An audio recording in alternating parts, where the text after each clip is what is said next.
رحیم ناظرین، آج ہم آپ کا اس شخصیت سے تعارف کراتے ہیں کہ جنہوں نے اپنی 20 کروڑ روپے کی مالیت کی جائیداد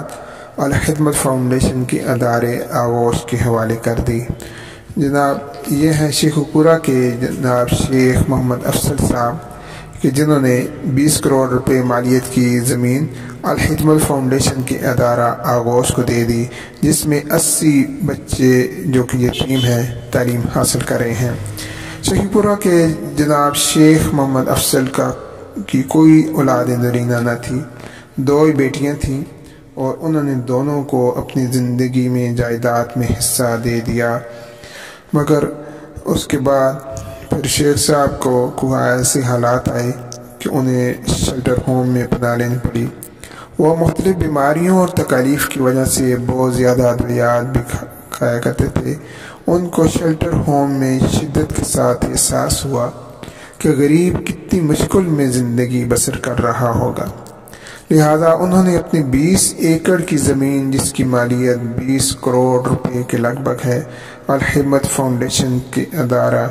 آغوش کو دے دی، جس میں انہوں نے یہ پورا ادارہ قائم کیا۔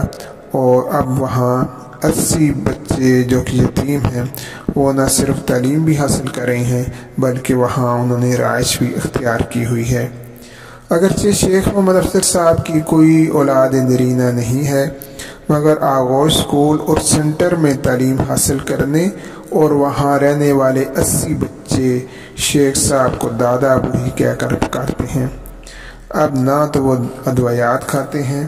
اور نہ ہی انہیں کسی سہارے کی ضرورت رہی ہے، بلکہ آغوش میں رہنے والے سارے بچے شیخ محمد افضل کے پوتے اور بچے ہی ہیں۔ تو جناب یہ ہے اس حیرت انگیز داستان کہ انہوں نے جب شیخ افضل صاحب نے اپنی 20 کروڑ روپے کی مالیت کی جائیداد اس نفسا نفسی کے عالم میں کہ جب لوگ چند فٹ کی زمین کی خاطر دوسرے کا گلا کاٹ دیتے ہیں، انہوں نے اثار اور قربانی کی عظیم داستان رقم کرتے ہوئے اور انفاق فی سبیل اللہ کی نئی تاریخ بیان کرتے ہوئے اور اس پر عمل کرتے ہوئے سلف و صالحین کی یاد تازہ کر دی۔ اللہ تعالیٰ انہیں عظیم اجر سے نوازے۔